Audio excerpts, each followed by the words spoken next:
I visited Luxembourg recently, and if that country has taught me anything, it's that I have been behind the curve on a lot of things in life to begin with, but mainly financial. Luxembourg is said to be, at this point, it's been a while since I've seen the statistic, but if not the richest country in the world, high up on the list of richest countries in the world. And it's very visible. It's very easy to see. That country is doing a lot of things right. Let me tell you that right now. Just entering the country, you can see that they don't overspend. Now, don't hold me to anything. It's just what I'm seeing upon visiting. On the outside looking in, you can see that they don't overspend. Their infrastructure doesn't look overdone. It doesn't look wasteful. And one of the good things about it, their country, is even public transportation is free to everybody. They can afford to provide that for their people, for the people of the country of Luxembourg. And I know that that might seem like a trivial little thing, but to me, that just seemed like a telltale sign of a country that's doing well. The country is expensive. Don't get me wrong. Don't get me wrong on that. The country is very expensive. I spent a lot of money while I was there. Not wrongfully, or it was, everything was budgeted for, but I spent a lot of money while I was there. And just watching the people themselves, they seem to be very happy. They seem to be very happy. I oftentimes look at the people as a sign, also as a sign of how well a country may or may not be doing. If the people are always disgruntled and, up in a fit and, waiting for something, you know what I mean? To me, that says that the people aren't happy. I don't know their crime rate or anything like that, but it just seems like the people are very happy. That's another sign of a country doing well. I didn't see many homeless people there. So that's another sign that the country might be doing well. I don't know the statistic. Maybe I'm just in a part where there aren't many homeless people at, but I didn't see many. I ended up staying in a DoubleTree hotel there. I chose to go with one of the more popular hotels, a hotel with a name for itself, against what I'm even talking about right now. I kind of had the money to do so. And I just decided to just make it easy on myself and go with something that, I was familiar with and that I know works, right? I also ended up hanging out at this place called, I forgot the name. It was called something Le Café or something like that. And even though it was called Le Café, because they speak a lot of French there, I think French is one of their main languages, probably second or something like that. They speak Luxembourgish, German, and French. I don't know in what order those are as their main languages, but this place, that's neither here nor there. This place was called Le Café. Even though it was called that, it was not a cafe at all. That's just what it was called. It was actually a bar. And I stumbled upon this place accidentally. So let me say this other thing real quick. One other interesting and cool thing about their public transportation, specifically the bus line, is their whole bus fleet is electric buses. All brand new electric buses. It was so cool to see that. I've seen a few of those here in Germany, so I think they're rolling them out slowly, as of this point. But Luxembourg's, at least where I was at, the whole fleet was electric buses, and that was really cool to see. I now drive an electric car, which is what I'm sitting in right now, and I'm sold on electric vehicles. I'm sold on it. Even if I ever have to own another vehicle, it will not be fuel. It will be electric for sure, no doubt about it. Anyway, we rode their public transportation. We rode the bus from the hotel to the place we were trying to go. We were trying to go to the city center to hang out. You know, it's the weekend. We're trying to hang out and do some things, get with the locals, you know, have a little fun that way. But I don't know if this is a sign of what electric vehicles do or are like, but one of the bus that we were riding on, they got like 3 doors: a front door, a middle door, and like a back door, all on the right side of the vehicle, because the vehicles are just that long, I guess. But the back door of the bus that we were riding on would not close. It would not close for whatever reason, and the driver had to keep getting up out of his seat, going back to try to get it to close, but it wouldn't close. So he had to radio it in and call for help.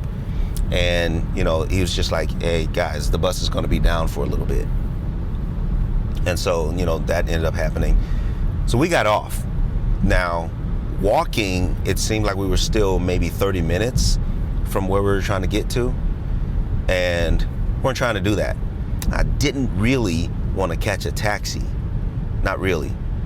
And also, it should be known that this was on Friday night, and our train got us into town at about, I want to say, close to 2000, so almost 8 o'clock at night.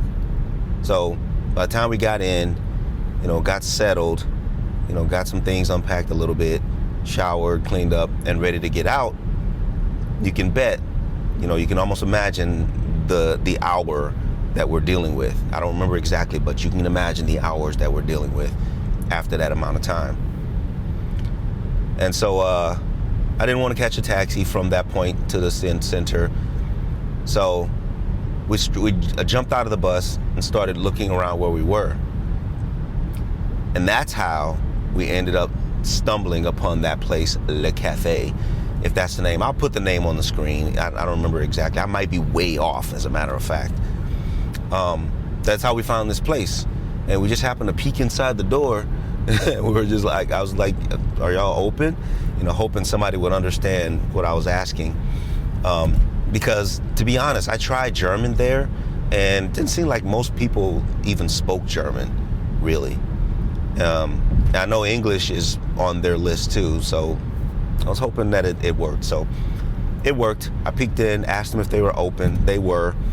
They invited us in, and we ended up making a night of it in this place. Now, I'll have to say, this wasn't the most top tier joint, but it was very homely. It was very wholesome. It was very comfortable. You know, the people were welcoming. You know, the few people that were in there were very welcoming. You can tell that that was their spot. You can tell that that's where they went to. You know, remember Cheers, the TV show? Some of y'all might remember Cheers, the TV show. That's what it felt like. That was their spot. Everybody's comfortable. We come here all the time. And, you know, so they were very welcoming. We had a seat to ourselves. You know, we weren't like near anybody. It wasn't packed, crowded, or anything like that. And we got really good drink prices. Got a lot to drink too. They were very generous with their pouring. I'll just say that. And so that ended up being a great place. And I think I'll remember this place, you know, now, because it made that kind of impression on me. So the point I'm making about this video, though, is twofold. I think that, one, how your country treats you as a people, the people of that country, makes a difference. It makes a big time difference on the people and their atmosphere and their attitude and their outlook on life and the way they treat each other makes a huge difference.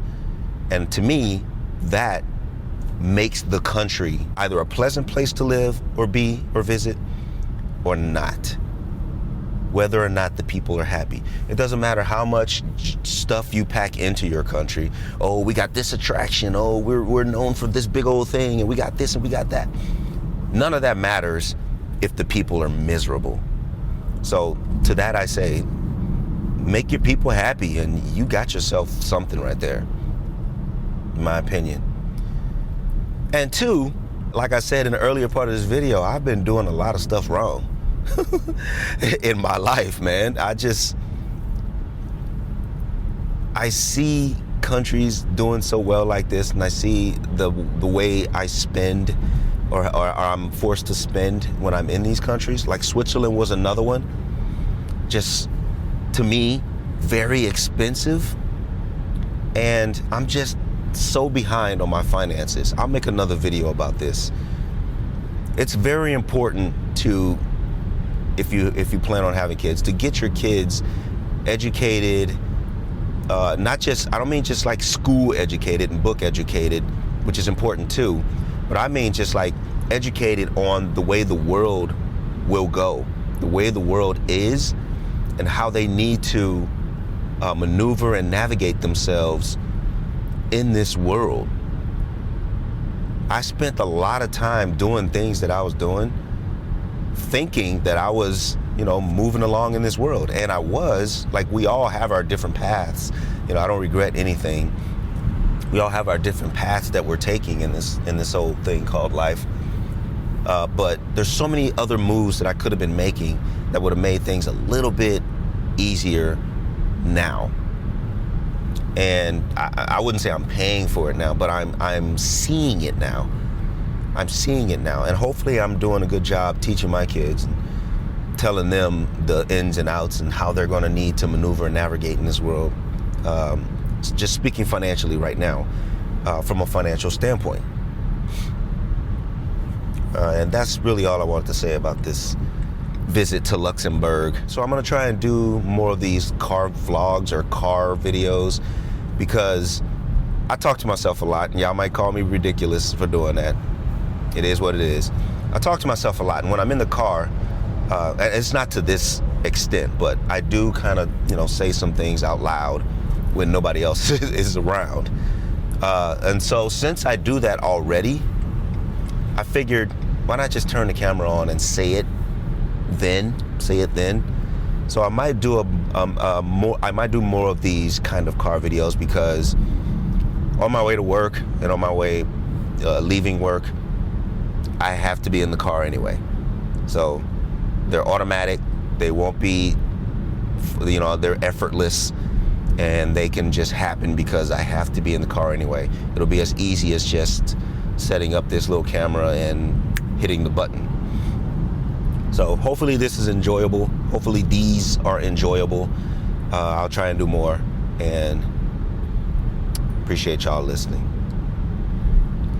Let's go to work.